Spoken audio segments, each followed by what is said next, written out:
The fluorescent lights of Naval Air Station Oceana's Sea-Wing hummed their familiar monotone as Marcus Reeves pushed his cleaning cart past the operations briefing room.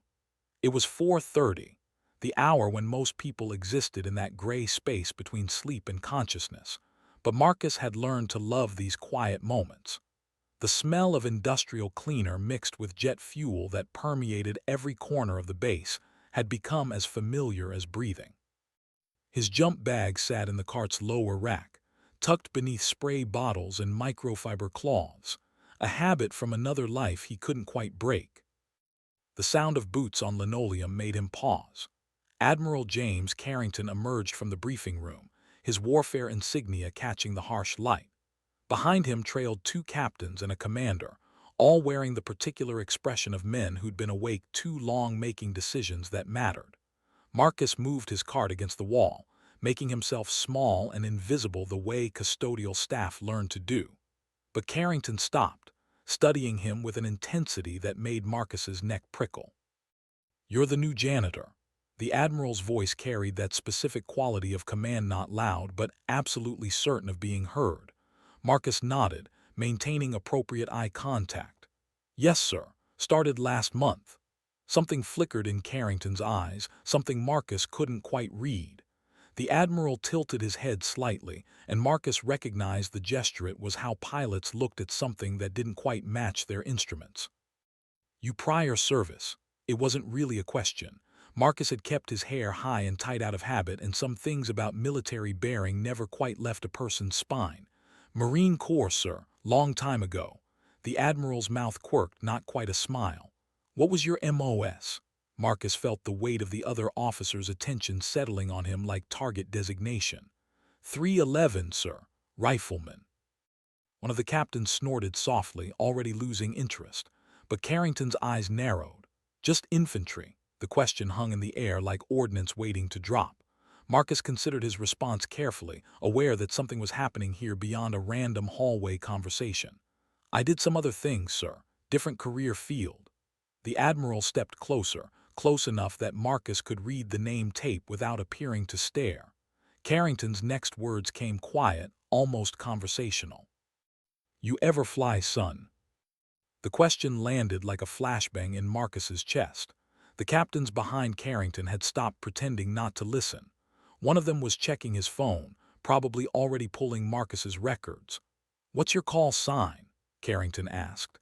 And now there was definitely something else in his voice, challenge, maybe, or recognition of something the others hadn't caught yet. The question was clearly meant as a joke, a way to put an overreaching janitor in his place.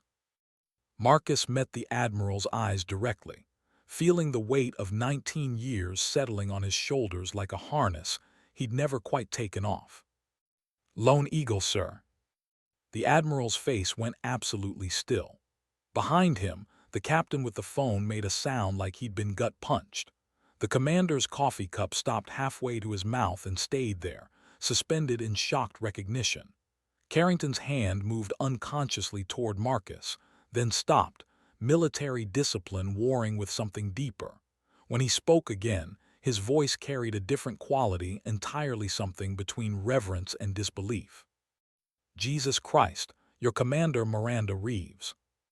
The words hung in the sterile hallway like tracer fire, and Marcus Miranda felt the careful walls of her new life crack down the middle. The name she'd stopped using 3 years ago suddenly felt like a uniform she'd never really taken off, just folded away in a footlocker she'd tried to forget. She didn't correct the Admiral's use of her old rank, didn't confirm or deny. The silence stretched long enough that somewhere down the hall, a door opened and closed. Carrington's hand completed its interrupted motion, not quite touching her shoulder, but close enough to convey something words couldn't. "Sir, I'm just here to clean the floors." Her voice came out steady despite everything. The Admiral shook his head slowly, his jaw working like he was chewing through something difficult. "The hell you are. Do you have any idea what's happening right now?" She didn't actually. She deliberately stayed away from the news, from anything that might pull her back into that world. One of the captains, his name tape read MORRISON, stepped forward, phone extended. "Ma'am, there's a situation in the Strait of Hormuz." Chinese J-20s intercepted one of our surveillance aircraft 6 hours ago, forced it down on Kish Island. Miranda felt her tactical mind engaging despite herself, that old familiar sensation of pieces clicking into formation. Casualties, Morrison shook his head. Crews alive but detained. The problem is what they were carrying. SIGINT package that absolutely cannot fall into Chinese hands. The commander finally lowered his coffee. We've got 12 hours before Beijing extracts or destroys it. State departments trying diplomatic channels, but diplomatic channels take time nobody has, Miranda finished. The operational reality was already forming in her mind like a pre-flight checklist. Carrington watched her face with something approaching satisfaction. We need a small footprint, something that doesn't look like an invasion force. Something that can get in, extract our people and that package, and get out before this turns into World War III. He paused, letting the words settle. We need someone who can fly anything, plan anything, and has actually done this before.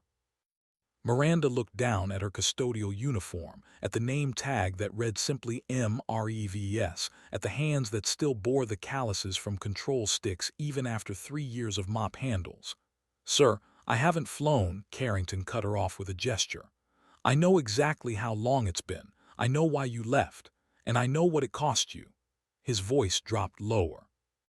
But right now, I've got 9 aircrew sitting in hostile custody and classified material that could shift the entire Pacific theater. I've got aviators half your age who can barely land on a carrier at night. And I've got exactly one person in this building who's successfully extracted personnel from denied territory. The fluorescent lights buzzed overhead. Somewhere outside, an F-18 was running up its engines for morning checks, the sound filtering through the walls like a memory Miranda had tried to bury. She thought about her daughter, about the custody arrangement that had finally stabilized, about the life she'd carefully constructed in the ruins of her career. She thought about 9 faces she'd never seen, Americans sitting in an Iranian cell because someone had to gather intelligence, and someone else had to decide it was worth the risk. Who else knows I'm here? Her question came out tactical, professional. Morrison answered. Base security ran your background when you applied. It flagged to ONI. They sat on it pending executive decision. Carrington nodded. I made some calls 3 weeks ago when I saw your name. Started putting together a package just in case. He pulled a folder from under his arm and Miranda recognized the distinctive orange stripe of classified material. This stays completely black. No official record. You were never recalled to active duty. You were never here. She should walk away. Should turn her cart around and finish her shift and pick up her daughter from her ex-husband's place at 7 like she'd planned. Should protect the fragile peace she'd built. But her hands were already reaching for the folder before her conscious mind had made the decision. The tactical brief was comprehensive current satellite imagery of Kish Island, Iranian air defense positions, possible extraction vectors. Someone had done exceptional work with limited time. What's the platform? The question came out automatically. The commander smiled for the first time. That's the interesting part. We've got an old EA-6B Prowler we've been using for electronic warfare testing, technically retired from active service, technically civilian contractor aircraft doing systems checks in international waters. Miranda understood immediately. Something that wouldn't trigger the same response as a Hornet or Raptor, something that could legitimately claim navigational error if intercepted. Who's my crew? Carrington's expression shifted slightly and Miranda caught the hesitation. That's where it gets complicated. This goes sideways. Everyone involved faces court-martial at minimum, international incident at maximum. We can't order anyone into this. It has to be voluntary, and it has to be someone willing to trust a pilot who hasn't logged a combat hour in 3 years. He met her eyes squarely. I've got a list of 11 people who have volunteered. You get to pick your electronic warfare officer and your 2 crew chiefs. Miranda opened the folder fully, studying the faces and service records. Young, all of them. The oldest was 29. They'd been children when she'd made her reputation in the skis over Syria and Yemen, when Lone Eagle had meant something in the ready rooms and briefing spaces. Now she was a single mother pushing 40 who mopped floors for minimum wage, and these kids were volunteering to trust her with their lives. What's the timeline? Morrison checked his watch. Wheels up in 4 hours. Gives you 90 minutes to choose your crew, 90 minutes to brief, 30 minutes to pre-flight. We've got civilian clothes and documentation waiting.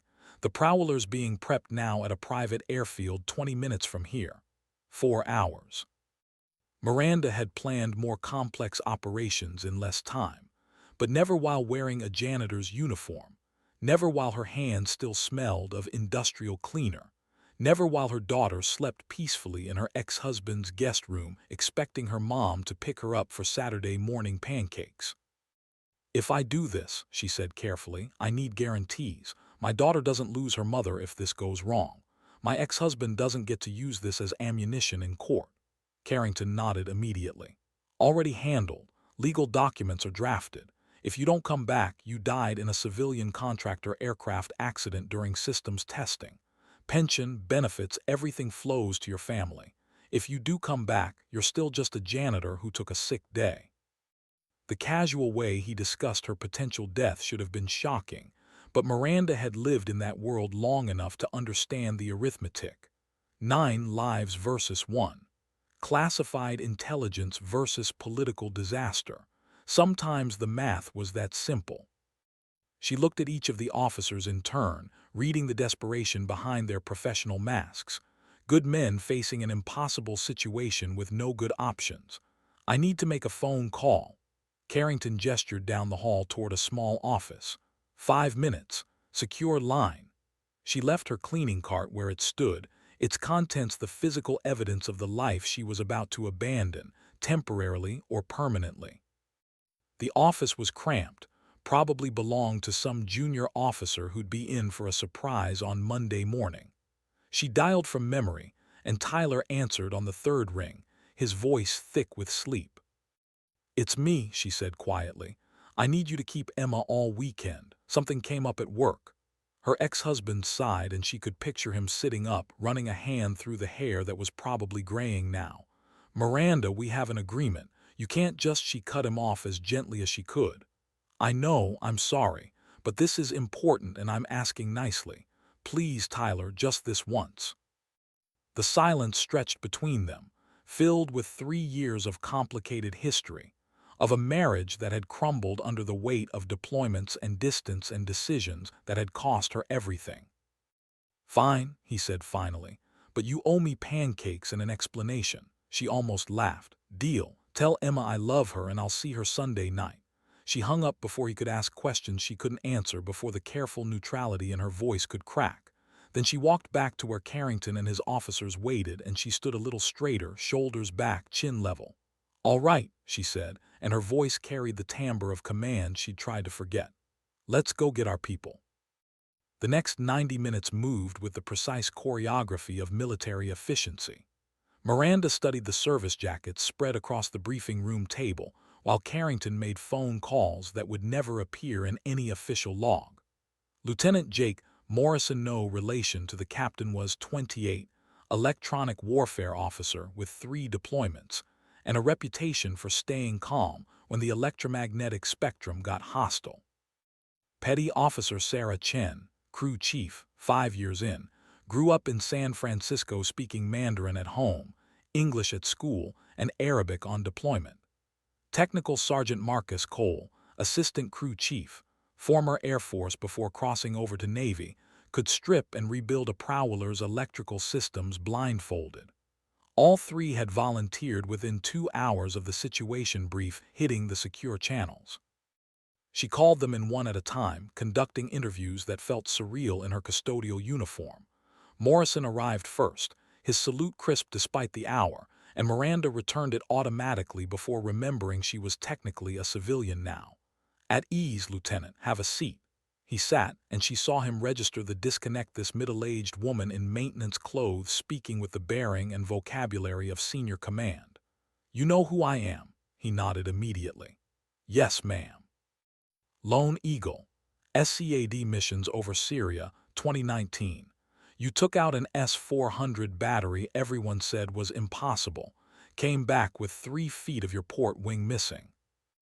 Miranda felt the weight of that memory, of the way her Hornet had shuddered and screamed while she coaxed it home, of the ground crew's faces when they saw the damage. That was a long time ago, and it was a team effort. Why'd you volunteer for this? Morrison met her eyes directly. Because 9 Americans are sitting in an Iranian cell, and because if we don't get that SIGINT package, people die. Probably a lot of people. Simple math again. She appreciated his directness. You understand this is completely off book. We get intercepted, we're civilian contractors who got lost. We get shot down, there's no rescue coming. He nodded. I understand, ma'am, but I also understand you don't leave people behind, and I read your file. Every mission you've ever planned brought everyone home. That wasn't quite true. There'd been that helicopter crew in Yemen, the one she couldn't reach, but she didn't correct him. All right, you're in. Send in Chen. The interviews followed the same pattern.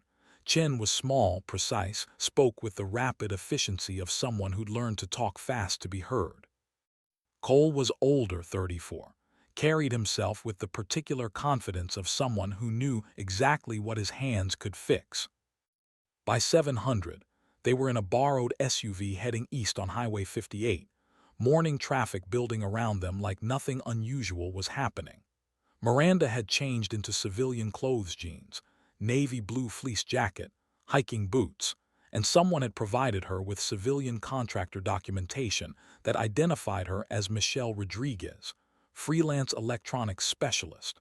The cover was thin enough to see through but thick enough to provide deniability. The private airfield sat 20 minutes outside Virginia Beach, the kind of place where wealthy hobbyists kept their small planes and asked no questions about unusual arrivals or departures. The EA-6B Prowler waited like a ghost from another era, its gray paint scheme faded but serviceable, its distinctive electronic warfare pods hanging from the wings like technological tumors. Miranda walked around it slowly, conducting a visual inspection that was part procedure, part ritual. She ran her hand along the fuselage, feeling the rivets and panel seams, checking for anything that might become critical at altitude. Morrison and the crew chiefs were already inside, running systems checks. She climbed the ladder, settled into the left seat, and felt something inside her chest unlock. The controls were exactly where her hands expected them. The stick, the throttles, the panel layout that had been burned into her muscle memory through 1,000 hours of flight time. She began her checklist, and the familiar rhythm of it felt like coming home after a long exile. Electrical, Chen's voice came through the internal comms, calm and professional. Electrical good. Hydraulics, hydraulics nominal.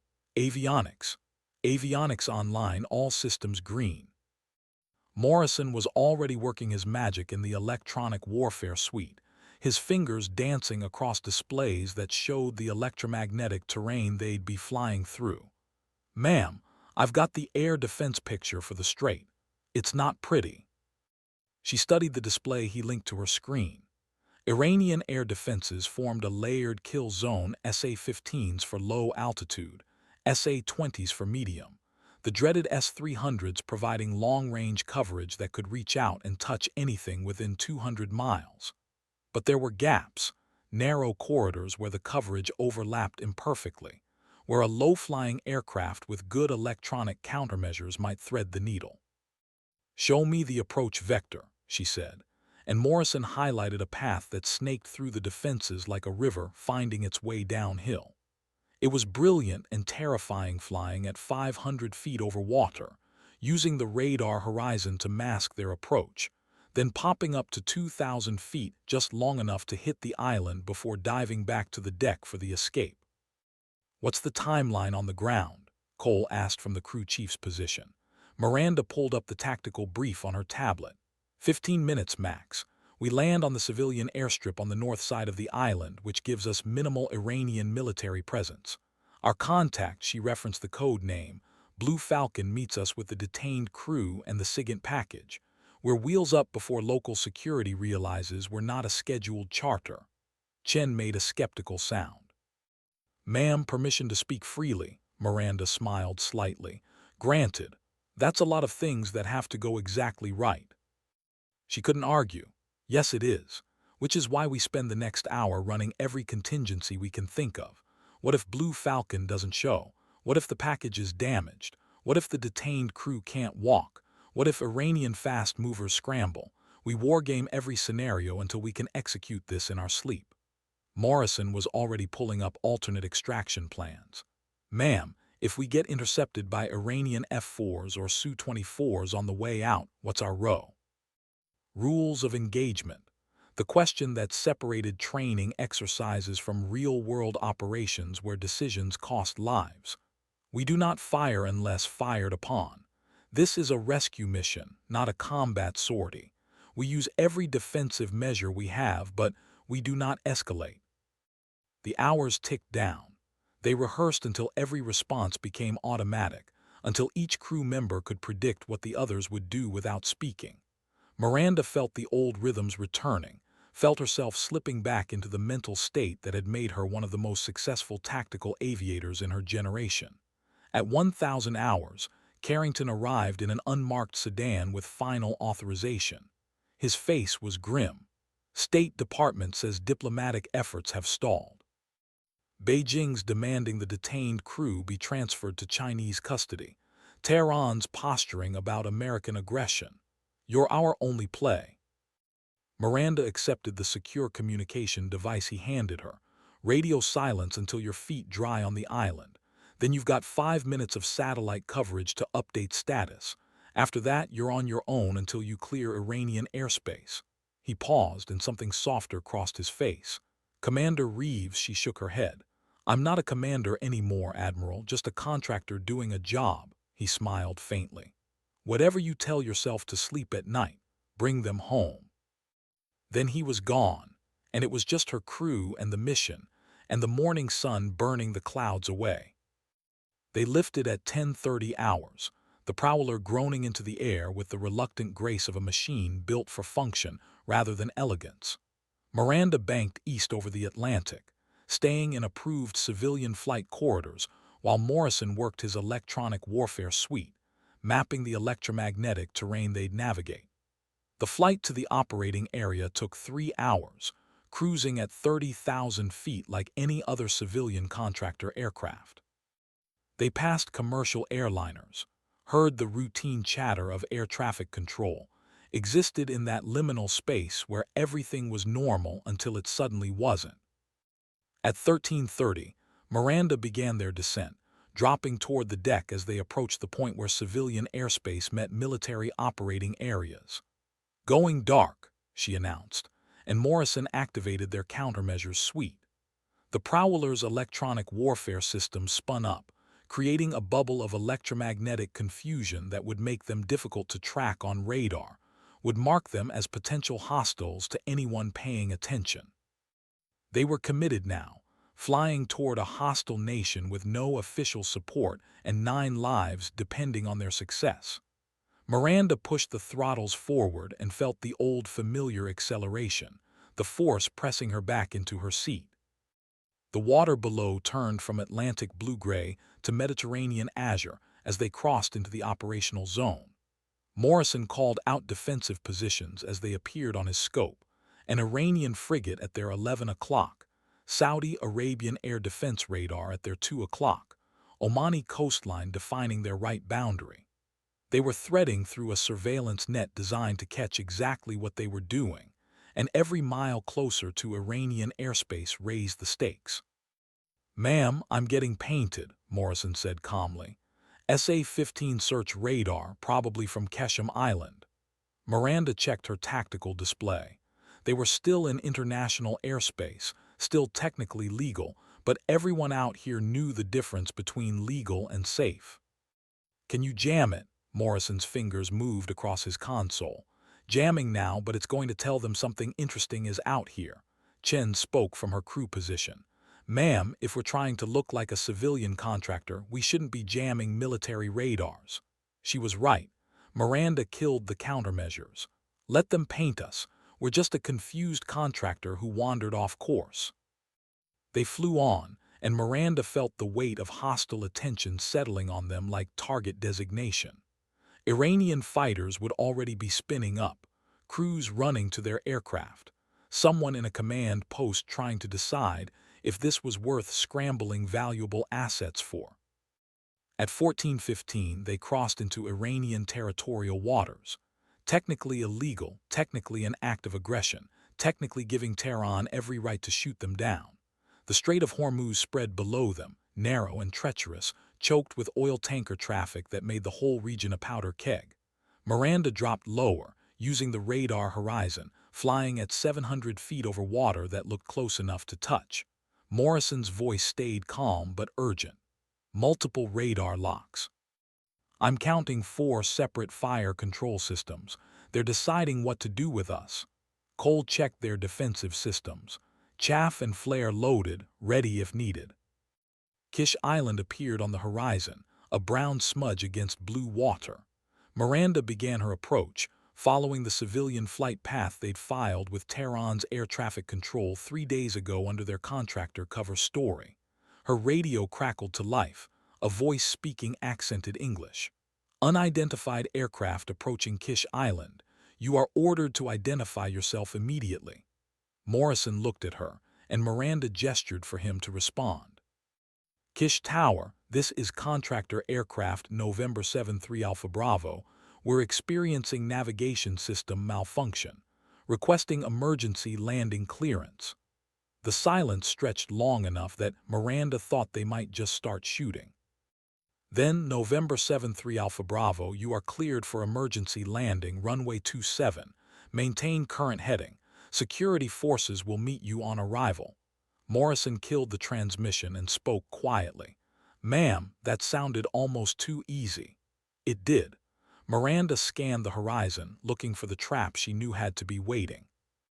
But Kish Island's civilian airstrip appeared ahead, exactly where it should be, with the civilian terminal and the handful of parked charter aircraft, and absolutely no sign of Blue Falcon or the detained crew they were risking everything to extract. She lined up on final approach, gear down, flaps configured, the prowler settling onto Iranian tarmac at 14:32 hours like this was the most normal thing in the world. As they rolled out and turned toward the designated parking area, Miranda saw the vehicles, 3 Iranian security SUVs moving toward them at high speed, and 1 civilian sedan hanging back. Chen, Cole, stay with the aircraft. Morrison, you're with me. They popped the canopy, and Miranda climbed down into the blazing Iranian afternoon heat, carrying nothing but her contractor documentation and a radio that had exactly 3 minutes of battery life for contingencies. The security forces arrived first, 6 men in military uniforms carrying AK-47s with the casual competence of people who knew how to use them. The senior officer approached, his English better than his radio operators. You are American contractors. Miranda handed over her documentation, letting her Spanish surname cover story do its work. Venezuelan, actually. Our navigation system failed over the strait. We're very grateful for your hospitality in allowing our emergency landing. The officer studied the papers, studied her face, clearly not believing a word but also not quite certain how to handle a situation that fell into complicated diplomatic gray zones.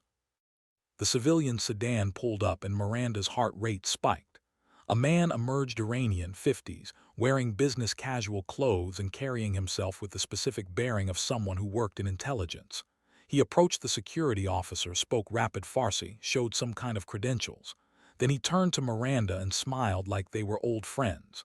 Ms. Rodriguez, your timing is excellent. We have a mutual friend who asked me to assist with your problem. Blue Falcon. It had to be. But operational security meant she couldn't acknowledge until he used the recognition phrase. The man continued, switching to English. I believe you're looking for some missing electronics equipment. There it was, the code phrase they'd agreed on. Miranda nodded carefully. Yes, we were told it might be available here. Blue Falcon gestured toward the sedan. Please come with me. Your crew should remain with your aircraft. Iranian hospitality requires we process your emergency landing paperwork properly. The security officer looked uncertain but didn't object when Blue Falcon led Miranda away from the prowler. As soon as they were inside the sedan, the man's demeanor changed completely. We have exactly 7 minutes before the Revolutionary Guard realizes what's happening and locks down the island. Your people are at the holding facility 3 kilometers from here. The package is with them. Miranda checked her watch. 7 minutes to get there, 15 on the ground maximum, then back to the aircraft before someone decided civilian contractors were actually American military conducting an extraction operation on Iranian soil. "Drive," she said, and Blue Falcon accelerated out of the airport like he was late for an important meeting. They wound through streets that could have been any Middle Eastern city, low buildings, dust, satellite dishes, people going about their Saturday afternoon with no idea that a covert operation was unfolding in their midst. The holding facility was nothing dramatic, just a police station with bars on the windows. Blue Falcon pulled around back, and there they were, 9 Americans in civilian clothes looking exhausted and terrified, and so relieved it hurt to see. The SIGINT package was a hard-case Pelican box that one of them clutched like it contained his soul. Miranda jumped out. "Everyone in the vehicle now. We're leaving." They didn't ask questions, just piled into the sedan with the desperate efficiency of people who understood their window was closing. Blue Falcon drove back toward the airport, checking mirrors, taking side streets, his hands steady on the wheel. "What will happen to you?" Miranda asked quietly. He smiled without humor. "I will disappear into Tehran's bureaucracy for a while. I've done this before." They reached the airport at 14:44, 6 minutes past their timeline. The security forces were still there, more of them now, and their body language had shifted from uncertain to suspicious. Morrison and the crew chiefs had the prowler running, ready for immediate departure. Miranda walked toward the security officer with every ounce of professional confidence she possessed. "Thank you for your assistance. We've completed our business arrangements and are ready to depart." The officer stepped in front of her. "There is additional paperwork required. You must come to the terminal." It was the trap snapping shut. But behind her, 9 Americans were climbing into the prowler's crew positions, and the SIGINT package was being secured by Morrison. "I'm afraid we have a schedule to maintain," Miranda said calmly. "Our company will handle any paperwork through proper diplomatic channels." She turned toward the aircraft, and the security officer grabbed her arm. Big mistake. Miranda's training from another life kicked in. She rotated her arm, broke his grip, stepped back. The other security forces raised their weapons. Morrison appeared in the prowler's doorway, and Miranda saw him calculating the distance, the angles, how fast they could get her aboard before the shooting started. Time slowed down the way it always did in those moments. She could hear her heartbeat, could feel the Iranian sun on her face, could see the security officer reaching for his sidearm. Then the satellite phone in her pocket vibrated once. Carrington's signal. "Go now." She turned and ran, covering the 50 feet to the prowler like she was back in basic training. Morrison reached down, grabbed her hand, hauled her up the ladder. Chen was already pulling the canopy closed. Cole had the ground crew already disconnected. Miranda slid into the pilot's seat and pushed the throttles to military power without bothering with the rest of her pre-flight checklist. The prowler lurched forward, accelerating toward the runway while behind them the security forces piled into their vehicles. Morrison was on the radio, speaking rapid Spanish now, maintaining their contractor cover. "Kish Tower, November 7-3 Alpha Bravo experiencing additional system malfunctions, departing immediately for emergency repairs." The tower's response was frantic Farsi that didn't need translation. Miranda didn't wait for runway clearance, just pointed the prowler at the 27 threshold and opened the throttles all the way. They accelerated down the runway with Iranian security vehicles chasing them, with tower operators screaming at them to stop, with every alarm in Tehran's air defense network probably starting to shriek. Rotation speed. She pulled back, and the prowler clawed its way into Iranian airspace. Behind them, Kish Island fell away. Ahead, the strait waited, and somewhere in Tehran's command centers, someone was already scrambling fighters to intercept the American aircraft that had just brazenly extracted personnel from Iranian custody. The first missile launch warning came at 14:49 hours, 4 minutes after wheels up. Morrison's calm voice cut through the tension. SA-15 launch, 7 o'clock low, 12 miles. Miranda broke hard left, dropping toward the deck, pushing the Prowler into a dive that made her passengers groan. The missile's radar lock painted them, seeking, calculating.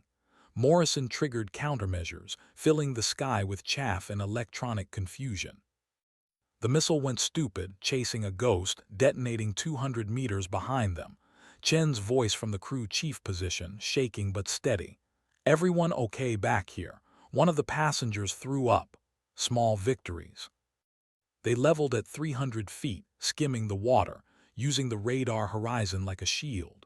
But the Iranian air defense network had woken up fully now, coordinating, communicating, turning the entire strait into a kill zone. Morrison called out threats like he was reading a grocery list. SA-20 search radar at our 3 o'clock. Another SA-15 tracking us from Keshem Island. 2 fast movers scrambling from Bandar Abbas, probably F-4s.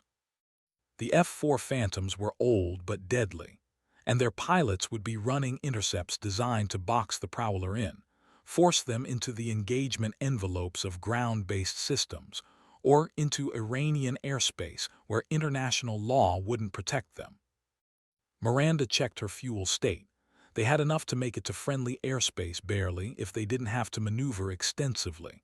But combat flying burned fuel like a drunk burned whiskey, and every defensive break, every high-G turn, every second at military power brought them closer to flaming out over hostile water. "Morrison, where are those F-4s?" He worked his scope. 15 miles and closing fast. "They're coming in high, probably planning to force us up into the SA-20 envelope." Classic intercept tactics. Push the target where you want them. Let the ground-based systems do the actual killing. Miranda had used the same playbook herself in another life. "How long until we're clear of Iranian territorial waters?" Cole checked the navigation display. 9 minutes at current speed. 9 minutes. Might as well have been 9 years. The F-4s would be on them in less than 3. Miranda did the math, calculated angles and speeds and the closing geometry of a chase that couldn't end well. "Morrison, can you jam their radar?" He shook his head. "Already jamming everything I can, but they're using multiple frequencies and I can't cover them all." She understood. The Prowler's electronic warfare suite was sophisticated but not omnipotent. For every frequency Morrison blocked, the Iranians had 3 more. The radio crackled to life, a new voice speaking English with a thick Persian accent. "American aircraft, this is Iranian Air Defense Command. You are in violation of our territorial waters. Reduce speed and return to Kish Island immediately, or you will be shot down." Miranda didn't respond. Talking would just confirm what they already knew. Instead, she broke hard right, toward the Omani coast, gambling that the Iranians wouldn't want to create an international incident by firing missiles toward Muscat's airspace. The maneuver bought them distance but cost precious fuel. Behind them, the F-4s adjusted their intercept, splitting into a classic 2-ship tactical formation. One high, one low. Nowhere to run. Morrison spoke quietly, urgently. "Ma'am, they're lighting us up with fire control radar. They're preparing to shoot." Miranda's hands tightened on the stick, feeling the Prowler respond like it was part of her body. She'd been here before, in the skis over Syria, over Yemen, places where the difference between living and dying came down to milliseconds and luck, and the particular grace of being in exactly the right place when death was looking the wrong way. But that had been in an F-18 Hornet, a fighter built for combat. The Prowler was an electronic warfare bird, tough but not particularly fast or maneuverable. And she had 9 passengers who'd already been through enough trauma without adding a high-G dogfight to their day. "Chen, Cole, make sure everyone back there is strapped in tight. This might get rough." She didn't wait for confirmation, just pushed the Prowler into a series of random direction changes, making herself difficult to track, difficult to predict. The F-4s closed to 8 miles, 7-6, close enough that she could almost see them, dark specks against the bright afternoon sky. Morrison's scope showed the dance of modern air combat radar locks forming and breaking, missile seekers going active then passive, the electromagnetic ballet that preceded the actual shooting. "Ma'am, the high bird just went to active radar. He's preparing to fire." Time compressed. Miranda saw her options narrow to a single terrible choice. "Morrison, I need you to target that high F-4 with everything you have. Paint him so bright he thinks we're about to shoot him down." Morrison's hands moved instantly, understanding what she was doing. The Prowler's radar warning receiver lit up the F-4's cockpit like a Christmas tree, screaming that an American aircraft was about to fire. In the Iranian pilot's headset, his defensive systems would be wailing. Human instinct took over. The F-4 broke hard, going defensive, losing his targeting solution. The low bird, seeing his element leader maneuvering defensively, broke as well, orthodox training taking precedence over mission objectives. It bought them 40 seconds. Miranda used every one of them, pushing the Prowler's throttles beyond their recommended limits, coaxing more speed from the old aircraft than it wanted to give. The Strait of Hormuz's southern boundary approached on the navigation display like salvation, like the finish line of a race where second place meant death. Morrison kept the electronic warfare suite running at maximum power, creating a bubble of electromagnetic chaos that made precise targeting nearly impossible. But the F-4s were recovering now, their pilots realizing they'd been spoofed, coming back around for another attempt. This time, they wouldn't hesitate. 3 miles to international waters, Cole called out. The Iranian air defense frequency exploded with urgent Farsi, commands being given, authorizations being requested. Miranda understood enough to catch the critical words. Fire authorization. Kill authorization. Someone in Tehran's chain of command had just given the F-4 pilots permission to shoot down an aircraft that was seconds from escaping their jurisdiction. She saw the missile launch on Morrison's display before she heard his warning, saw the white icon appear and accelerate toward them with the pitiless geometry of a heat-seeking weapon locked on their engines. Flares, flares, flares. Chen was already deploying, filling the sky behind them with thermal decoys. Miranda broke left, then immediately right, creating lateral separation that might confuse the missile seeker. The flares did their job. The missile went for the hottest signature it could find, detonating in a ball of fire and shrapnel that rocked the Prowler with its shockwave, but didn't hit them directly. Then they crossed the boundary, emerging from Iranian territorial waters into international space, where shooting them down would be an act of war rather than legitimate self-defense. The F-4s followed to the boundary and then stopped, circling like frustrated predators. Miranda maintained her heading, flying straight and level now, letting her heart rate gradually return to something approaching normal. Morrison broke the silence. "Ma'am, we are officially in international waters. The F-4s are breaking off." Chen whooped from the crew chief position. Cole joined her. Behind them in the passenger compartment, 9 extracted Americans were realizing they were safe, that they'd made it, that the nightmare of Iranian detention was over. Miranda allowed herself a small smile, but kept flying, kept scanning the sky, kept waiting for the next problem because there was always a next problem. Her fuel state was critical now, leaving them no margin for error. They needed to reach the tanker aircraft that was somewhere ahead, invisibly supporting their operation with the same deniability that protected everything else about this mission. The satellite phone buzzed. She activated it and Carrington's voice crackled through the encryption. "Lone Eagle, this is Control, status." Miranda found herself using her old call sign without thinking. "Control, Lone Eagle. Package secure, all personnel aboard, currently feet wet and heading home." She could hear the relief in Carrington's response even through the distortion. "Copy that, Lone Eagle. Outstanding work." There's a KC-135 tanker at your 12 o'clock, 40 miles, Angels 20. They're squawking civilian contract and will pass you a basket. Aerial refueling. The one skill she'd practiced 1,000 times, the particular aerial ballet of flying your aircraft into physical contact with another aircraft while both traveled at 300 miles per hour. They found the tanker where promised, a gray ghost against the afternoon clouds. Miranda maneuvered into position behind it, matching its speed, watching the drogue basket deploy on its long hose. Morrison talked her in, calling distances and closure rates while she focused on the tiny adjustments that would put her refueling probe into the basket without damaging either aircraft. Contact. The probe slid home, fuel began flowing, and the prowler drank deeply. 10 minutes later, they separated, and Miranda's fuel gauge showed comfortable margins again. The tanker disappeared back into whatever cover story protected its existence, and the prowler continued its journey home. They landed at the private airfield at 16:15 hours, the wheels touching Virginia soil with a gentleness that surprised her after everything they'd just been through.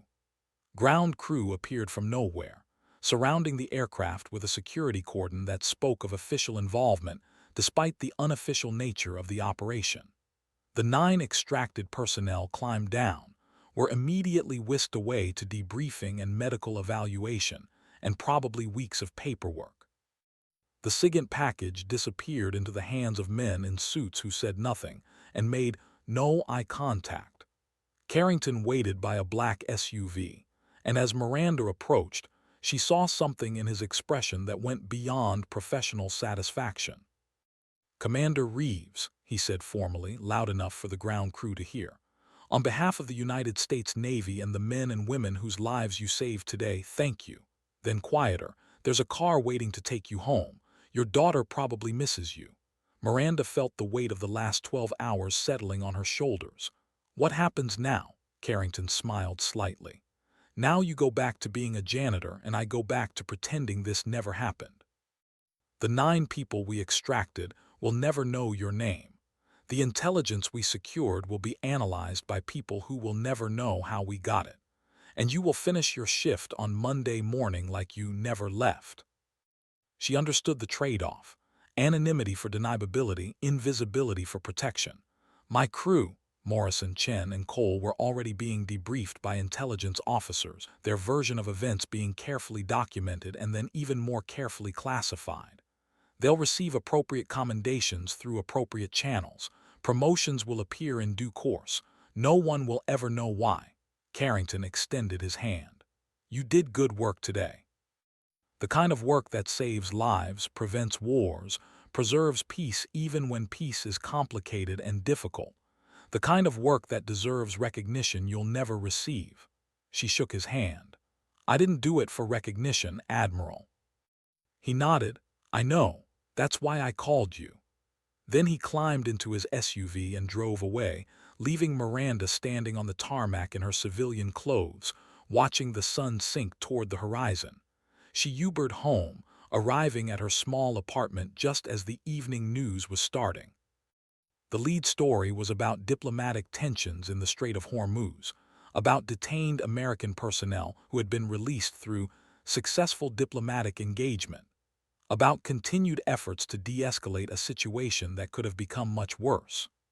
No mention of daring extractions, of missiles fired, of an old electronic warfare aircraft flown by a janitor who used to be a commander. She showered, scrubbing away the smell of jet fuel and fear and adrenaline, watching the water run brown with dust and sweat. Then she called Tyler. "Hey, is Emma still up?" Her daughter's voice came on the line, sleepy and sweet. "Mommy, are you coming to get me?" Miranda smiled, feeling tears prick her eyes for the first time all day. "Tomorrow morning, baby, first thing. And I'm making you those pancakes I promised."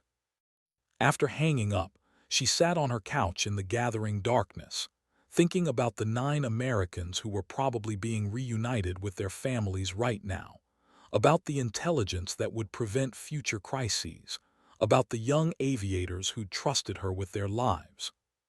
Monday morning came too soon. Miranda arrived at Naval Air Station Oceana at 4:15, punched her time card, collected her cleaning cart. The operations wing looked exactly as it had on Saturday morning, fluorescent lights humming, floors needing to be mopped, wastebaskets needing to be emptied. She started her usual routine, working her way through the corridors with the practiced efficiency of someone who'd done this job for months. But when she passed the operations briefing room, she paused. The door was slightly ajar, and she could hear voices inside. Aviators planning the day's training missions, discussing tactical scenarios, arguing about the best approach to some hypothetical problem. She pushed her cart past, invisible again, just another member of the custodial staff making sure the building stayed clean. But as she reached the end of the hallway, she heard footsteps behind her. "Ma'am," she turned. Morrison stood there in his flight suit, looking uncertain. "I'm sorry, I know I'm not supposed to acknowledge, but I wanted to say thank you for Saturday, for bringing all of us home." Miranda glanced around, making sure no one else was in earshot. "Thank you for volunteering, Lieutenant, for trusting someone you'd never flown with before," he smiled. "You're Lone Eagle. Everyone trusts Lone Eagle." He walked away and Miranda continued her rounds. The morning stretched into routine: bathrooms cleaned, trash collected, floors mopped. At 1100 she took her lunch break in the custodial staff room, sitting with the other men and women who kept the base running, listening to them talk about weekend plans and family problems and the mundane concerns of ordinary life. No one knew what she'd done, what she'd risked, what she'd saved. No one would ever know. But as she ate her sandwich and half listened to Mary complain about her teenage son's grades, Miranda felt a sense of peace she hadn't experienced in 3 years. That evening she picked up Emma from Tyler's place. Her daughter burst out the door, all energy and joy and stories about the weekend with Daddy. They went for pancakes at the diner Emma loved, chocolate chip with extra whipped cream, and Emma chattered about school and friends and the injustice of having too much homework. Miranda listened, really listened, present in the moment in a way she hadn't been for a long time. Later, as she tucked Emma into bed, her daughter looked up at her with serious eyes. "Mommy, did you have a good weekend at work?" Miranda smoothed Emma's hair back from her forehead. "Yeah, baby, I did." "Did you help people?" The question caught Miranda off guard. "What makes you think I help people?" Emma shrugged. "You always help people, that's what mommies do. Such simple wisdom, such complete trust." Miranda kissed her daughter's forehead. "Yeah, I helped some people this weekend. Now go to sleep. School tomorrow." She turned off the light and stood in the doorway for a moment, watching her daughter settle into sleep.